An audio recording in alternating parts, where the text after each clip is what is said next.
मैं अमित कुमार। आज हम लोग देखेंगे सीआरपीएफ कांस्टेबल रिक्वायरमेंट 2024, जिसमें फायरमैन पे अनेक सारे पदों पे भर्तियां निकाली गई है और यह वैकेंसी हमारा देखा जाए तो विशेष रूप से पुरुषों को ध्यान में रखते हुए पुरुषों के लिए वैकेंसी निकाली गई है। अब हम लोग देखेंगे कि कितने पदों पर वैकेंसी निकाली गई है और कौन कौन व्यक्ति इस फॉर्म को अप्लाई कर सकते हैं, या हमारा सिलेबस क्या है, या हमारा जो फिजिकल है वह किस प्रकार से होगा। चलिए एक एक करके हम लोग क्या करते हैं देखते हैं और बोर्ड की ओर नजर डालते हैं।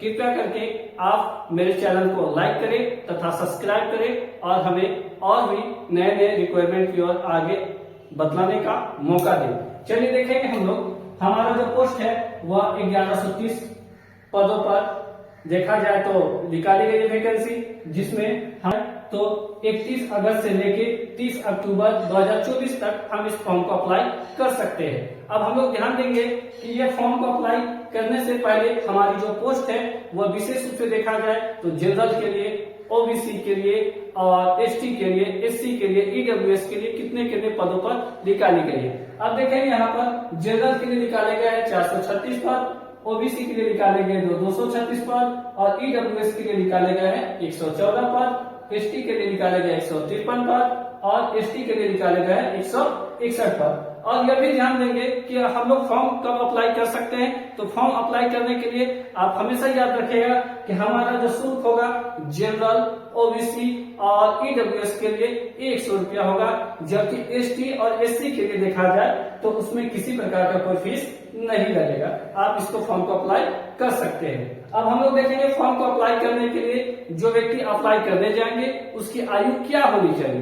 तो आप यह बात रखिएगा आप यह बात ध्यान में रखिएगा कि हमारा 30 सितंबर तक हमारा 18 से लेके 23 वर्ष तक आयु होना चाहिए। लेकिन हमारी हरेक परीक्षा में या हरेक वैकेंसी में कुछ न कुछ छूट दिए जाते हैं, लेकिन हमारा इसमें जनरल को छोड़ के ओबीसी और ईडब्ल्यूएस के लिए 3 सालों का छूट दी गई है। अर्थात एसटी एससी को छूट दी गई है 5 वर्षों के लिए। तो 5 वर्षों को छूट देने के दौरान कहा जाए तो 18 वर्ष से लेके आप क्या कर सकते हैं 28 वर्ष तक इस फॉर्म को अप्लाई कर सकते हैं। अब हम लोग आगे देखेंगे योग्यता क्या होनी चाहिए। इसमें लोग का योग्यता क्या होनी चाहिए जिसके माध्यम से लोग फॉर्म को क्या कर सकते हैं अप्लाई कर सकते हैं। लोगों का कंफ्यूजन होता है, कोई बोलते हैं मैट्रिक पास हम भर सकते हैं, लोग कहते हैं कि नहीं ग्रेजुएट होना जरूरी है। लेकिन आप मेरे इस वीडियो को अंत तक देखिएगा तो आपको संपूर्ण जानकारी हो जाएगी कि हमें किस व्यक्ति फॉर्म को अप्लाई कर सकते हैं, हमारा सिलेबस क्या है,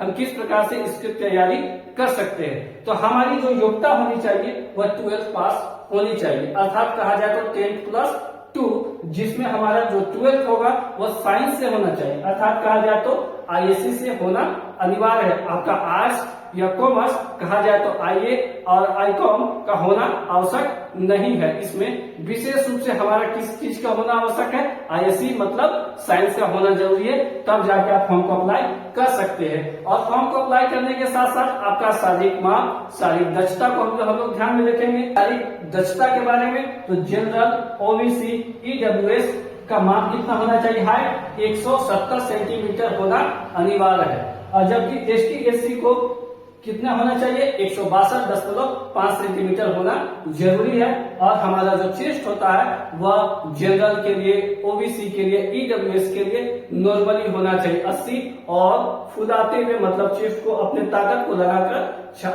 क्या करना है, अपने ताकत को लगाकर चेस्ट को फुलाना है। और कितना फुलाना है 5 सेंटीमीटर प्लस, मतलब 80 और 5 85 फुला के होना चाहिए 85, और नॉर्मली तरीका से नापन किया जाए तो कितना होना चाहिए 80। अब एसटी एससी के लिए देखा जाए तो नॉर्मली तरीका से होना चाहिए 76, और फुला के और 5 सेंटीमीटर उसमें प्लस कर लीजिए तो होना चाहिए 81, और नॉर्मली तरीका से 76 होना चाहिए। अब हम लोग क्या करेंगे, हमारी जो सिलेक्शन प्रोसेस है, अर्थात कहा जाए तो भर्ती की प्रक्रिया किस प्रकार से होनी चाहिए, जिसके माध्यम से हम लोग क्या करेंगे आगे की तैयारी कर सकते हैं। ये तो आपका डिटेल था कि फॉर्म को अप्लाई किस माध्यम से आप कर सकते हैं, आपका किस किस चीज का होना आवश्यक है। जब फॉर्म को आप अप्लाई कर दीजिएगा तो भर्ती का जो चरण होता है वो क्या होता है, सो हम लोग क्या करेंगे एक एक करके जानेंगे। भर्ती की प्रक्रिया 4 है दोस्तों। भर्ती की प्रक्रिया क्या है दोस्तों 4। पहला जो प्रक्रिया है पीईटी या पीएचटी, मतलब देखा जाए तो इसमें आपकी शारीरिक दक्षता होगी। शारीरिक दक्षता का मतलब शरीर का मापन होगा जिसमें दौड़ होगी, ठीक है। दूसरा में देखा जाए तो डीवी, डीवी का मतलब होता है डॉक्यूमेंट वेरिफिकेशन होगा, जिस माध्यम से आप उसको क्या कर रहे हैं, फाइट कर रहे हैं। तीसरा जो होगा आपका परीक्षा होगा। परीक्षा का मतलब कि जिस प्रकार से आपका एक नॉर्मली तरीका से परीक्षा ली जाती है उसी प्रकार से इसमें भी ली जाएगी, जिसमें 4 सब्जेक्टों के विषय में बतलाया जाएगा, जो आगे केवल हम लोग क्या करेंगे, इसको बतलाएंगे।